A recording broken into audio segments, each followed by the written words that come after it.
El brillo del sol de la mañana se ha levantado en Nueva Jersey, la primera ciudad de la gira 2022 de la cantata navideña.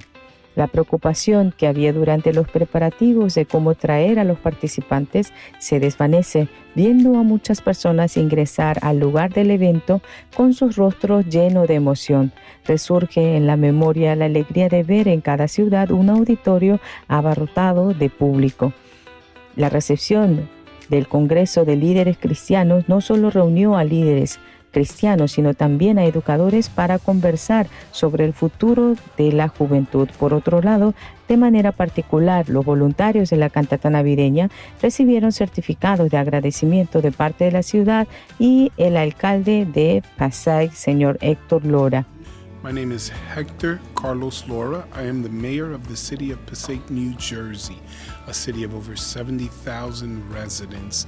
And as mayor, I was very excited to welcome the team from the Christmas Cantata to my city and facilitate meetings with faith-based as well as community leaders in order to participate in this amazing and wonderful day where they will not only be exposed to music and plays and a wonderful message, but also be excited about empowering our youth through Christian leadership and learning the principles and values that become so very important to be productive members of society.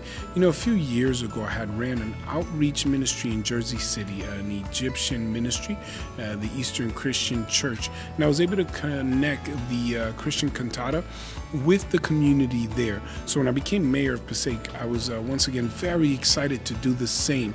I was able to encourage some volunteers. We will be recognizing them with certificates from the city, as well as connecting, I'll reiterate, our faith-based leaders, community leaders, young people and families to come and support the Christmas Cantata.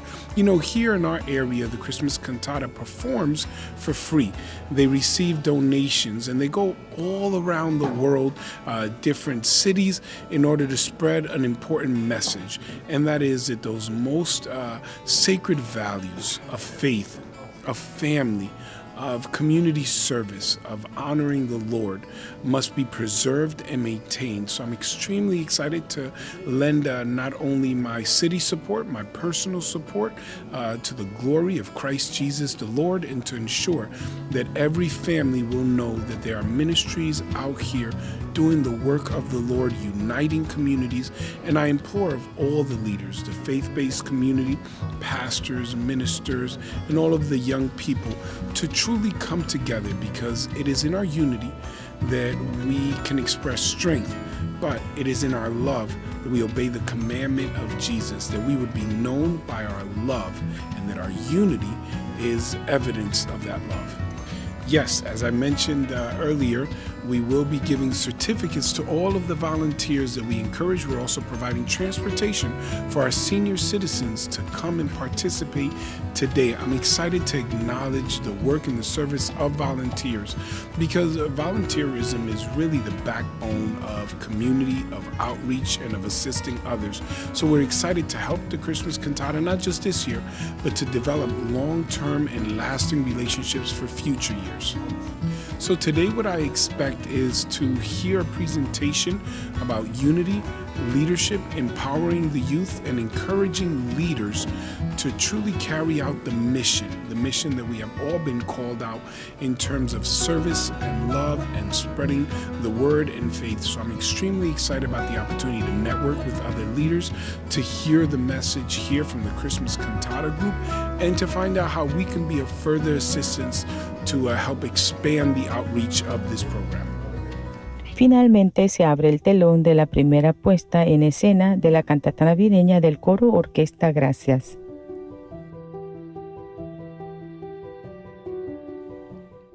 Los sentimientos transmitidos por la cantata, que volvió después de 3 años, conmovieron profundamente tanto al coro como al público, colmando a la gente de felicidad. I'm Jolly, I'm from New York. Listen, a word, I can't describe it. It was amazing. I loved it.